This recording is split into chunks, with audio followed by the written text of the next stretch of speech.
Hello बच्चों, स्वागत है आपका आपके अपने YouTube चैनल पर। यहाँ पर हम बात करते हैं एकेडमिक्स की क्लासेस को लेके। और आज जो हम एक सीरीज़ नई स्टार्ट कर रहे हैं, केमिस्ट्री फॉर यू। जो भी स्टूडेंट IIT JEE और नीट की प्रिपरेशन कर रहे हैं और अदरवाइज़ NTSC KVPY या और भी एकेडमिक्स से भी रिलेटेड जो भी बच्चे किसी भी क्लास में पढ़ रहे हैं, उनके लिए ये पूरी सीरीज़ बहुत ही हेल्पफुल होने वाली है। क्योंकि यहाँ पर जो है हम क्या बात करेंगे केमिस्ट्री के कॉन्सेप्ट्स की, जो कई बार हम आगे बढ़ जाते हैं, हायर क्लासेस में पहुँच जाते हैं तो पीछे वाली चीज़ें हमारी जो मेमोरी से थोड़ा सा फेड अप हो जाती हैं। तो आप अपनी मेमोरीज़ को यहाँ से, अपने कॉन्सेप्ट को यहाँ से केमिस्ट्री से रिलेटेड रिफ़्रेश कर सकते हैं। तो ये सीरीज़ हम शुरू कर रहे हैं और इसी सीरीज़ में बहुत ही बेसिक एक कॉन्सेप्ट या टॉपिक लेके आए हैं, बैलेंसिंग ऑफ केमिकल इक्वेशन। तो जितने भी लोग केमिस्ट्री से या साइंस से जुड़े हुए हैं वो जानते हैं कि किसी भी केमिकल इक्वेशन को बैलेंस करना कितना ज़रूरी है, और अगर इक्वेशन बैलेंस नहीं है तो हमें पूरी इन्फॉर्मेशन वहाँ से नहीं मिलती है। तो 10th में हालांकि एक चैप्टर है और बोर्ड में भी बहुत पेट क्वेश्चन रहता है बैलेंसिंग का, पूछते ही पूछते हैं, और कई बार कंपटीशन में भी जो है डायरेक्टली और इनडायरेक्टली इसका कोरिलेशन आपको मिलता ही है। तो चलिए शुरू करते हैं बैलेंसिंग ऑफ केमिकल इक्वेशन। और यहाँ पर हम क्या करेंगे, केवल और केवल एग्जाम्पल देखेंगे और एग्जाम्पल से क्या करेंगे, हम सॉल्व करने की कोशिश करेंगे। और यही मेथड आप किसी भी इक्वेशन में आप अप्लाई कर सकते हैं। तो सबसे पहले इक्वेशन जो हम ले रहे हैं वो है नाइट्रिक एसिड, कैल्शियम हाइड्रोक्साइड, और जो कि प्रोड्यूस करता है या देता है कैल्शियम नाइट्रेट और वाटर। तो यहाँ पर ये इक्वेशन अभी बैलेंस नहीं है, इस इक्वेशन को हमें बैलेंस करना है। अब बैलेंस करने के लिए इस मेथड का जो नाम है वो मेथड का नाम है ABCD मेथड। अब ABCD मेथड में हम क्या करते हैं, कॉफिशिएंट, देखिए जब भी हम केमिकल इक्वेशन को बैलेंस करते हैं तो जो ट्रायल एंड एरर मेथड हम यूज़ करते हैं तो वहाँ पर क्या होता है कि हम कॉफिशिएंट को बदलते रहते हैं, कभी 2 लगाया कभी 3 लगाया, और हम क्या करते हैं, चेक करते रहते हैं बार बार। और कई बार ऐसा होता है, ये प्रोसेस इतना लेंदी हो जाता है जब हम ट्रायल एंड एरर मेथड के रूट के थ्रू जाते हैं, तो आंसर कई बार गलत आता है। कई बार हम एक चीज़ को बैलेंस करते हैं, दूसरी बिगड़ जाती है, उसको बैलेंस करने जाते हैं तो कोई और एटम के जो नंबर्स हैं वो बिगड़ जाते हैं। तो बैलेंस करना जो है, कई बार ऐसी इक्वेशंस आ जाती हैं जो बहुत ज़्यादा कॉम्प्लिकेटेड हो जाती हैं। तो उसी कॉम्प्लिकेशन को हम स्मूथ और ईजी तरीके से सीखेंगे। तो यहाँ पर हम ले रहे हैं एक इक्वेशन। यहाँ पर हमें क्या करना है, ABCD मेथड में A और B और C ये हमें कोफिशिएंट इंट्रोड्यूस कर देने हैं यहाँ पर। तो जितने मॉलिक्यूल्स दिए हैं आप उसी के अकॉर्डिंग कोफिशिएंट इंट्रोड्यूस कर देंगे। और इसके बाद हमें क्या करना है, जितने भी एटम्स या एलिमेंट्स रिएक्शन में पार्टिसिपेट कर रहे हैं हम क्या करेंगे, उसको चेक करते हुए जाएंगे। तो सबसे पहली चीज़ आप लेफ्ट हैंड साइड में देखेंगे तो लेफ्ट हैंड साइड में, या ये हमारी होती है लेफ्ट हैंड साइड, इसको हम जो है बोलते हैं रिएक्टेंट्स। तो ये मेरी रिएक्टेंट साइड हो गई है। अगर इसको देखें तो ये वाली मेरी हो गई है प्रोडक्ट साइड, ठीक है। और ये होती है हमारी राइट हैंड साइड में। देखो एरो हेड के इधर है तो left hand side, arrow head के इधर है तो राइट हैंड साइड। अब क्या करना है हमें, आप क्या करेंगे, हाइड्रोजन लेंगे। देखिए पहला एलिमेंट यहाँ पर हाइड्रोजन है, हाइड्रोजन ले लिया। दूसरा एलिमेंट यहाँ पर नाइट्रोजन है तो नाइट्रोजन ले लिया। तीसरा एलिमेंट यहाँ पर क्या है, ऑक्सीजन है तो ऑक्सीजन ले लिया है। फिर उसके बाद चौथा एलिमेंट कैल्शियम है तो कैल्शियम लिख लिया है। बस इतना काम आपको करना है। सबसे पहले डिफरेंट एलिमेंट्स को आइडेंटिफाई करना है। उसके बाद देखिए अब ये ऑक्सीजन है, क्योंकि हम ऑक्सीजन पहले ले चुके तो नहीं लेंगे, हाइड्रोजन पहले आ चुका है तो नहीं लेंगे। हमें केवल डिफरेंट टाइप ऑफ एलिमेंट्स को हमें यहाँ पर लिखना है। अब क्या करेंगे, हम हाइड्रोजन को चेक करेंगे लेफ्ट हैंड साइड में कितने हाइड्रोजन है। एक सिंपल सी चीज़ आप ऐसे समझिए, जैसे H2 है, अगर मैं यहाँ 2 लगा देता हूँ, इसका मतलब यहाँ से 2 और 2 मल्टीप्लाई करूँगा तो मेरे को पता चल जाएंगे हाइड्रोजन के 4 एटम हैं। और 2 को जब मैं ऑक्सीजन से मल्टीप्लाई करूँगा तो मुझे ऑक्सीजन से पता चल जाएंगे ऑक्सीजन के यहाँ पर 2 एटम पार्टिसिपेट कर रहे हैं। सिमिलरली इसी प्रिंसिपल को यूज़ करेंगे। अब हम क्या करेंगे, हाइड्रोजन चेक करेंगे लेफ्ट हैंड साइड में, तो A को हम क्या करेंगे, इसके साथ मल्टीप्लाई करेंगे। तो जहाँ पर कुछ भी नहीं है तो वहाँ पर हम 1 मान के चलते हैं। तो ए हाइड्रोजन कितना हो गया लेफ्ट हैंड साइड में 1, और बाद में यहाँ पर एक हाइड्रोजन देखिए यहाँ पर ही है, तो बी को हाइड्रोजन से मल्टीप्लाई करेंगे और 2 भी मल्टीप्लाई होगा क्योंकि ब्रैकेट के बाहर है, तो ये हो जाएगा ए लेफ्ट हैंड साइड में ए हाइड्रोजन यहाँ से है और 2 भी हाइड्रोजन यहाँ से है, तो ए प्लस 2 भी आ गया, इक्वल टू करेंगे, और इक्वल टू करने के बाद ये तो मेरे लेफ्ट हैंड साइड के हाइड्रोजन हो गए हैं। डाल्टन्स एटॉमिक थ्योरी कहती है कि जो नंबर ऑफ एटम्स किसी भी एलिमेंट के जो लेफ्ट हैंड साइड में होंगे उतने ही नंबर ऑफ एटम आपको राइट हैंड साइड में मिलेंगे। तो हमने लेफ्ट हैंड साइड इस तरीके से निकाल लिया स्टोइकोमेट्रिक कोएफिशिएंट को मल्टीप्लाई करके। राइट हैंड साइड में भी ऐसे ही पहुंची है तो आप क्या करेंगे, डी को इसके साथ मल्टीप्लाई करेंगे और कहीं हाइड्रोजन है नहीं, तो a plus 2b is equal to 2d। तो पहली इक्वेशन मेरी ये बन जाती है हाइड्रोजन के लिए। नाइट्रोजन के लिए सेम प्रोसेस करेंगे तो ये हो जाएगा a नाइट्रोजन, और यहाँ कोई नाइट्रोजन है नहीं तो a इज इक्वल टू, यहाँ पर करेंगे तो 2 यहाँ से मल्टीप्लाई और c यहाँ से, तो a is equal to 2c मिल गया है। और ऑक्सीजन के लिए चेक करेंगे तो ऑक्सीजन यहाँ से आ जाएगा आपका 3a और ये आ जाएगा 2b, तो 3a प्लस 2b, और इधर से आ जाएगा राइट हैंड साइड से 6 और c, और इधर से आ जाएगा प्लस d, तो ये ऑक्सीजन के लिए आ गया। कैल्शियम की क्वांटिटी चेक करेंगे तो कैल्शियम को आप मल्टीप्लाई कर दीजिए, तो B is equal to calcium B है और इज इक्वल टू C, यहाँ से बस इतना। आपको 4 इक्वेशन मिल गई हैं। इस तरीके से आपने हाइड्रोजन, नाइट्रोजन, ऑक्सीजन और कैल्शियम चारों को निकाल लिया है कि लेफ्ट हैंड साइड में और राइट हैंड साइड में कितने कितने हैं in the terms of variables. अब क्या करना है, दूसरा काम आप चेक करिए कि कौन सा वेरिएबल कितने ज़्यादा बार इक्वेशन में आ रहा है या कितनी इक्वेशन में वो रिपीटेडली आ रहा है। तो रिपीट कौन सा हो रहा है, देखिएगा a एक बार आया है, यहाँ पर एक बार आया है, यहाँ पर, तो टोटल 1 बार, 2 बार और 3 बार। तो देखिए a कितनी बार आया है, 3 बार आया है, हमने लिख लिया 3 बार। b कितनी बार आया है, 1 बार और 2 बार और 3 बार, b आया है 3 बार। तो हमें क्या करना है, इसी तरीके से करना है। a 3 बार आया है, b 3 बार आया है, c इस इक्वेशन में नहीं है, इस इक्वेशन में है, इसमें है, इसमें है, c हमें आया है 3 बार, ठीक, और d हमें आया है 1 बार और 2 बार। तो देखिएगा d 2 बार आया है, तो ये तीनों 3 बार आया है, d 2 बार आया है। बस हमें क्या ध्यान रखना है इसमें कि जो भी ज़्यादा बार आया है, सबसे ज़्यादा बार, हालांकि यहाँ तो एक कोइंसिडेंस हो गया है कि भाई a भी 3 बार आया है, b भी 3 बार है और c भी 3 बार है। कभी कभी ऐसा होता है कि सब अलग अलग आ रहे हैं, जैसे a 2 इक्वेशन में आया, b 3 इक्वेशन में आया, c 4 इक्वेशन में चारों में आ गया, d 1 इक्वेशन में आया। उस केस में जो सबसे ज़्यादा बार इक्वेशन में आया होगा उसको हम 1 मान लेंगे। अब यहाँ तो क्या है, आप चाहे a को 1 मानिए, चाहे b को 1 मानिए, चाहे c को 1 मानिए, क्योंकि ये तीनों जो है इक्वल नंबर ऑफ टाइम्स आए हैं। तो यहाँ पर हम क्या करते हैं, सबसे पहली चीज लेट a की वैल्यू को हम 1 मान लेते हैं, a की वैल्यू को हम 1 मान लेंगे, और जैसे ही आप a की वैल्यू को 1 मानेंगे, अब इसी a की वैल्यू को जो आपने 1 माना है इसको हम क्या करेंगे, रखते चलेंगे दूसरी इक्वेशन में। तो देखिए a को 1 माना है तो इस इक्वेशन को हम रखेंगे, तो 1 इज इक्वल टू 2c, यहाँ से c की वैल्यू आपको मिल जाएगी 1/2। तो a मिल गया मुझे, c मिल गया मुझे। अब c की वैल्यू कहीं पर रखिए तो कुछ और हमें वेरिएबल मिल जाएगा, c की वैल्यू को यहाँ रखिए तो b की वैल्यू हमें क्या है 1/2 मिल जाती है। तो मुझे a मिल गया है, b मिल गया है और c मिल गया है, d निकाल लेंगे।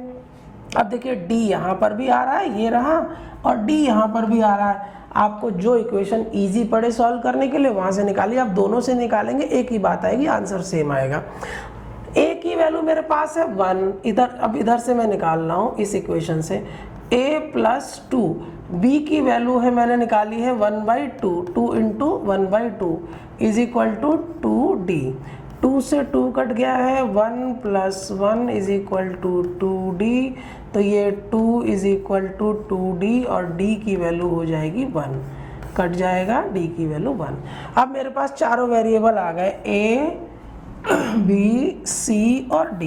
अब आपको कुछ नहीं करना है, जो आपने आंसर निकाला है a b c d वही रख देना है ऊपर जाके इक्वेशन में। तो देखिए इक्वेशन मेरी क्या थी, मैं यहाँ लिख देता हूँ इक्वेशन HNO3।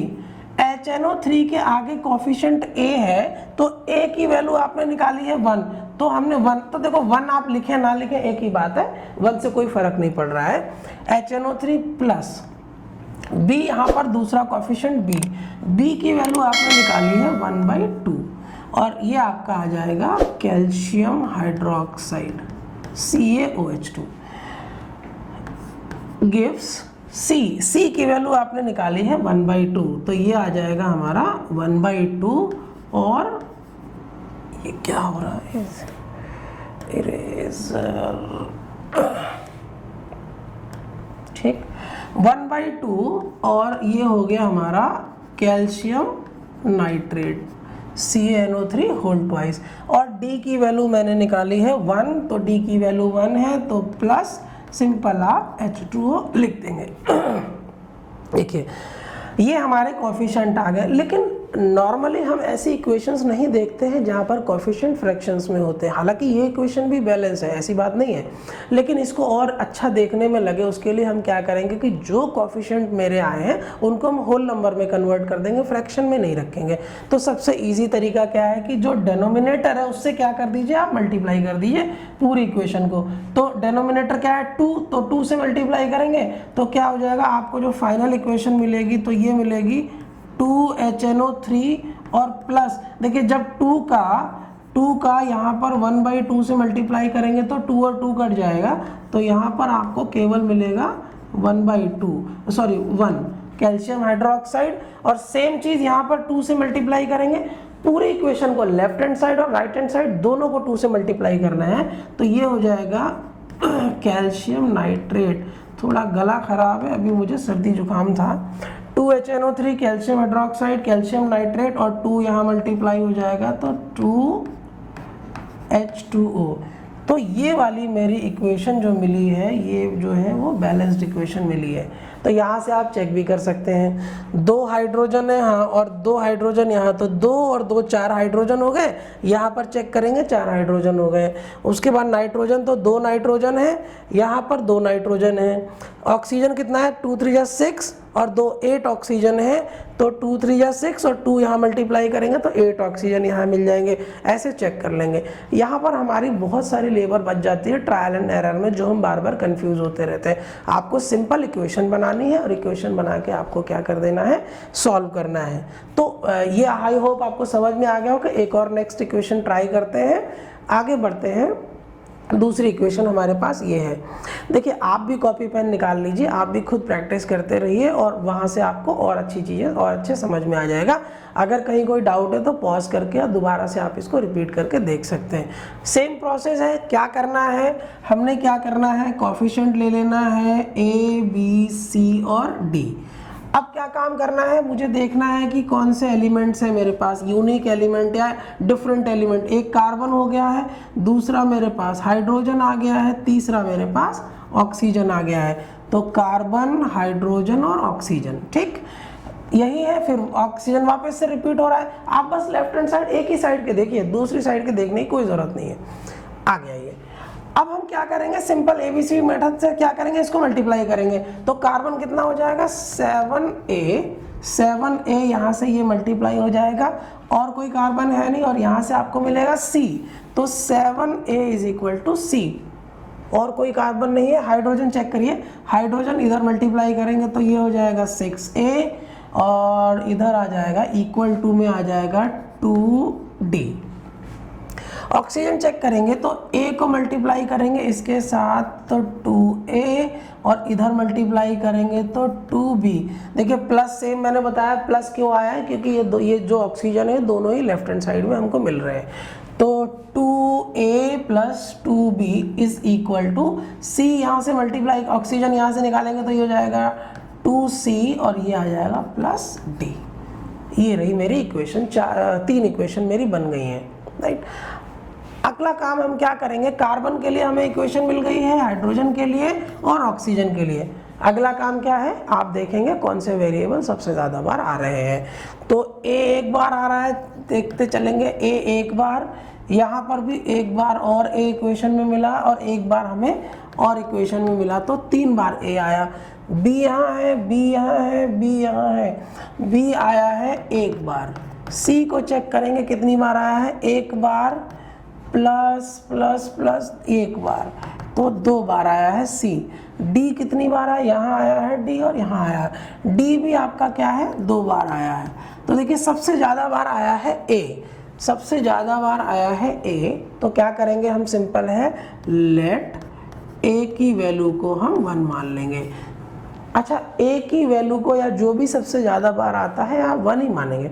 मान लो आप 2 मानेंगे या मान लो आप 3 मानेंगे, तो इससे क्या होगा, आंसर तो आएगा आपका, लेकिन जो स्टोइकियोमेट्रिक कोएफिशिएंट आपका आएगा वो 3 टाइम्स आएगा अगर आप 3 मानेंगे। अगर 2 मानेंगे तो 2 टाइम्स आएगा। ए की वैल्यू 4 मानेंगे तो सारे कोएफिशिएंट अपनी वैल्यू के उतने टाइम आएंगे जितना आप मानेंगे। अगर 1 मान रहे हैं तो 1 टाइम आ रहा है, 1 टाइम आ रहा तो वही तो चाहिए। अगर 2 मानेंगे तो 2 टाइम्स आएगा, तो फिर आपको वो सिंप्लीफाई करना पड़ेगा। तो कई बार ये पूछते भी है कि सर ए ही क्यों मान, ए की जगह जो सबसे ज़्यादा बार आ रहा है उसको 1 ही क्यों मान रहे हैं। उसका कारण यही है कि अगर आप 2 ले लेंगे तो फिर वो सारी वैल्यूज को 2 टाइम्स और 3 टाइम्स आने लगेंगे, जैसे भी आप वैल्यू मानेंगे। गलत नहीं होगा, ये ध्यान रखिएगा, गलत नहीं होगा, लेकिन उतने टाइम्स वो वैल्यूज आने लग जाएंगी। ए की वैल्यू 1 मानी है, इस इक्वेशन से हम क्या करेंगे, 7 × 1 = c, तो c की वैल्यू मुझे को आ जाएगी 7, c की वैल्यू 7। जैसे इस a और c मुझे मिल गया है, यहाँ से मेरे को d भी मिल जाएगा, तो 6 × a की वैल्यू 1 मानी है, 2 × d, तो d की वैल्यू हो जाएगी 6/2 और 2 3 जा 6, d की वैल्यू 3। ये आ गया मेरे पास a c d।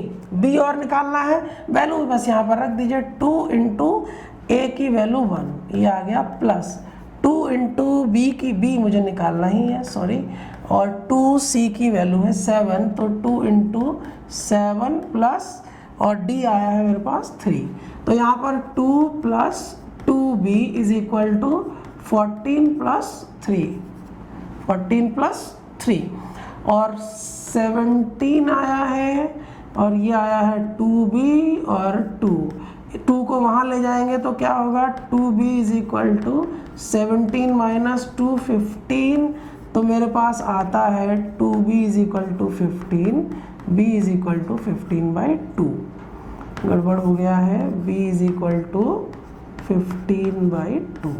तो मेरे को ये चारों वैल्यूज़ मिल जाती हैं, a की वैल्यू, b की वैल्यू और c की वैल्यू और d की वैल्यू।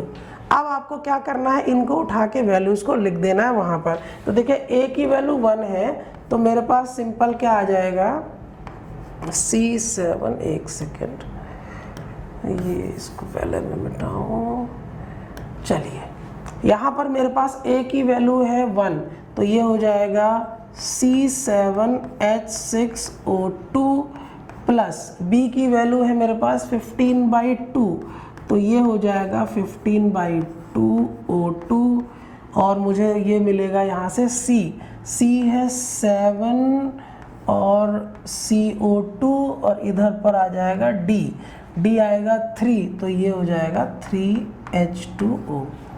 अब बात आती है कि सर ये भी फ्रैक्शन में है, तो मैंने जो रूल बताया फ्रैक्शन में होगा तो क्या करेंगे, जो डेनोमिनेटर होगा उससे हम उसको क्या कर देंगे, मल्टीप्लाई कर देंगे। अच्छा, कभी कभी क्या आता है कि डेनोमिनेटर अलग अलग आ जाए, मान लो सपोज करो 15/2 यहाँ आ गया और 7/3 आ जाए सपोज, तो डेनोमिनेटर हो गया अलग अलग। देखिए जब डेनोमिनेटर सेम है, 2 और 2 मान, यहाँ भी डेनोमिनेटर जो पिछले क्वेश्चन में हमने देखा था 2 और 2, तो कॉमन डेनोमिनेटर है तो उसी से मल्टीप्लाई कर देंगे। लेकिन अगर डेनोमिनेटर जो है हमारा अलग अलग हो तो हम क्या करेंगे, 2 और 3 है तो आप उसका एलसीएम लेंगे, 2 और 3 का एलसीएम 6 ही आना है, तो अब आप मल्टीप्लाई करेंगे 6 से। मान लो एक जगह डेनोमिनेटर में 2 आ गया और 5 आ गया, तो आप 2 और 5 तो प्राइम नंबर है, तो 2 5 जा 10, एलसीएम 10 ही आना है, तो 10 से मल्टीप्लाई कर देंगे। अगर मान लो कभी आ जाए एक जगह डेनोमिनेटर में 2 आ जाए और एक जगह डेनोमिनेटर में 4 आ जाए, उस केस में आप 2 और 4 का एलसीएम लेंगे, 4 आएगा तो 4 से मल्टीप्लाई कर देंगे। तो कभी ऐसा मत कर देना वहाँ 8 से मल्टीप्लाई कर देना, गलत हो जाएगा, ठीक। तो एलसीएम से करेंगे, तो यहाँ पर आप 2 से मल्टीप्लाई करेंगे तो ये मेरे को मिल जाएगा 2C7H6O2 प्लस 15O2, और ये आ जाएगा मेरे पास 14CO2 प्लस 6H2O। अगर कैलकुलेशन सारी सही रही है जैसा कि मुझे उम्मीद है तो आंसर सही आएगा। 7 2 जा 14 कार्बन, 14 कार्बन, 2 6 जा 12 हाइड्रोजन, 6 2 जा 12 हाइड्रोजन, 2 2 जा 4 ऑक्सीजन और 15 2 जा 30, तो 30 ऑक्सीजन यहाँ और 2 2 जा 4 34 और 14 2 जा 28, 6 हाइड्रोजन, ये 34, सारे बैलेंस हैं। ठीक है, तो इस तरीके से आप क्वेश्चंस कर सकते हैं, आगे बढ़ सकते हैं। तो यहाँ पर मैं इस वीडियो को ज़्यादा लंबा नहीं ले जाऊँगा, 2 क्वेश्चंस मैंने कर दिए हैं, अच्छे क्वेश्चंस में लेके आया था, और यहाँ से मैंने आपको फ्रैक्शन वाले भी बता दिए हैं और भी बता दिए हैं मैंने आपको किस तरीके से डिनोमिनेटर में अगर डिफरेंट वैल्यूज आएंगी तो सॉल्व करेंगे, तो आप उसको कर सकते हैं। नेक्स्ट क्वेश्चन ये देखिए, आप चाहे तो नोट कर लीजिए, खुद प्रैक्टिस कर लीजिएगा। एक क्वेश्चन जो है ये वाला एक इम्पॉर्टेंट क्वेश्चन है, अगला क्वेश्चन ये एक कैल्शियम फॉस्फेट का है, ये भी एक इम्पॉर्टेंट क्वेश्चन है। चलिए इसको कर ही लेते हैं। तो यहाँ पर क्या करेंगे, सेम काम है, A B C और D, यहाँ पर 4 कोफिशिएंट मैंने मान लिए हैं। तो क्या करेंगे, सेम है, यहाँ पर एक एलिमेंट मेरे पास जो है वो कैल्शियम मिल गया है, दूसरा फास्फोरस मिल गया है, तीसरा ऑक्सीजन है। ये इंपॉर्टेंट क्वेश्चन है, ठीक। कैल्शियम, फास्फोरस और ऑक्सीजन मिल गया है, उसके बाद एक मेरे पास मिल जाता है सिलिकॉन। 4 एलिमेंट मेरे को मिल गए हैं। चेक करते हैं कैल्शियम, तो कैल्शियम हो जाएगा लेफ्ट हैंड साइड में 3A और इधर बस इतना ही है, और उधर पहुंच जाएगा आपका 3A is equal to D। Phosphorus के लिए करेंगे तो फॉस्फोरस के लिए क्या होगा, 2 और A, 2A फॉस्फोरस के लिए इक्वल टू 4C। ऑक्सीजन को चेक करेंगे तो 4 2 जा 8 और 8A, और यहाँ पर 2B, 8A is equal to 2B, 8A 2B। ठीक है, यहाँ पर आएंगे ऑक्सीजन के लिए तो 10C, इसको सिलिकॉन आगे कर देंगे, 10C, और मेरे पास ऑक्सीजन यहाँ पर आ जाएगा +3 और D, ये D है। सिलिकॉन के लिए यहाँ पर चेक कर लेते हैं, तो सिलिकॉन के लिए क्या होगा, यहाँ पर है क्या, नहीं, ये है B, सिलिकॉन B है, और यहाँ पर ये आ जाएगा B is equal to D। अब देखिए क्या करेंगे, कौन सबसे ज़्यादा बार आया है, A 3 बार है। देखिए जब आपकी प्रैक्टिस हो जाएगी ना तो आपको लिखना नहीं पड़ेगा कौन कितनी बार आया है, आप ऐसे ही कर लेंगे जैसे अभी मैं कर रहा हूँ, मैं लिख नहीं रहा हूँ, शुरू में मैंने लिखा था ताकि आपको समझ में आ जाए। तो A मेरे पास 1 बार, 2 बार, 3 बार, ठीक। B कितनी बार आया है, इधर पे 1 बार, 2 बार। C कितनी बार आया है, 1 2 बार। D कितनी बार, 1 2 3 बार। तो देखिए A भी 3 बार है, D भी 3 बार है, आपको जो मर्जी मान लीजिए। मेरे लिए A ज़्यादा सहूलियत है तो मैं A को 1 मान लेता हूँ। तो A की वैल्यू को मैं क्या करता हूँ, let A is equal to 1, ये मैंने 1 मान लिया है। और जैसे ही मैंने A को 1 माना है, 3 × 1 इज इक्वल टू D, तो D की वैल्यू मैंने यहाँ से निकाल ली है 3, और D की वैल्यू 3 आई है, यहाँ से मैं B निकाल लूँ, D की 3 आई है, तो यहाँ से मेरे को क्या हो जाएगा, B की वैल्यू भी 3 मिल जाएगी। तो A, D और B, अब मेरे को बचा C, मैं यहाँ से निकाल लेता हूँ, 2 × 1। देखो मैं इस इक्वेशन को यूज़ नहीं कर रहा हूँ, लंबी इक्वेशन है, टाइम ज़्यादा लग रहा है, मैं उन इक्वेशंस को निकालूंगा जहाँ से मुझे इजीली आंसर्स मिल जाएंगे, मेरा टाइम कम लगेगा। ऐसा ज़रूरी नहीं कि लंबी इक्वेशन है, छोटी इक्वेशन है, कोई आंसर में फ़र्क आएगा, आंसर में कोई फ़र्क नहीं आने वाला है। आप चाहो तो ट्राई कर लेना किसी से भी। 2 × 1 इज इक्वल टू हो गया 4C, तो C की वैल्यू हो जाएगा 2/4, 2 1 जा 2, 2 2 जा 4, तो C की वैल्यू आ जाती है यहाँ पर 1/2। सेम काम करेंगे, वैल्यू रख देंगे, तो ये हो जाएगा मेरे पास Ca3PO4 का होल ट्वाइस प्लस A मेरे पास कितना आया था, 1 मैंने मान लिया था, B की वैल्यू आई है मेरी 3, तो ये हो जाएगा 3SiO2। इसके बाद आएगा ABC की वैल्यू 1/2, तो 1/2 P4O10, और यहाँ पर D की वैल्यू आएगी मेरी 3, तो 3CaSiO3। फ्रैक्शन आया है, एक ही डेनोमिनेटर है 2, मल्टीप्लाई कर दीजिए, ठीक है। तो यहाँ पर आ जाएगा, मैं यहाँ पर लिख देता हूँ डायरेक्ट 2CO3PO4 का होल ट्वाइस, 2 2 से मल्टीप्लाई करेंगे तो हो जाएगा 6SiO2 और यहाँ पर जब आप 2 से मल्टीप्लाई करेंगे तो क्या होगा 2 × 1/2 कट के 1 ही आएगा। तो यहाँ पर मैं लिख दिया P4O10 और 2 3 जा 6 CaSiO3। चलिए तो यहाँ पर चेक करिए कैल्शियम कितना है 6, कैल्शियम कितना है 6, फॉस्फोरस कितना है 2 और 2 2 जा 4, फॉस्फोरस 4, सिलिकॉन 6, सिलिकॉन 6, ऑक्सीजन 10 और 6 तिया 18, 28, 4 2 जा 8, 2 जा 16 और 6 2 जा 12, 18 बिल्कुल सही है। आप चाहें तो चेक कर लीजिए।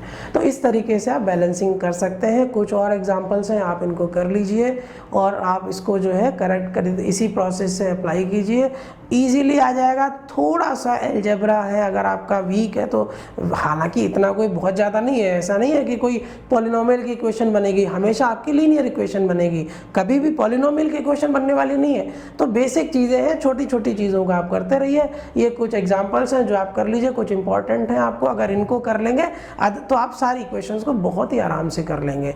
Right, thank you very much. तो वीडियो आपको कैसा लगा कमेंट करके बताइएगा। आई होप आपको ये वीडियो अच्छा लग रहा होगा, ये सीरीज़ भी आपको आई होप पसंद आएगी। इसी सीरीज़ में हम अगला वीडियो जल्दी ही आपके साथ लेके आएंगे। Till then enjoy, thank you very much, good bye.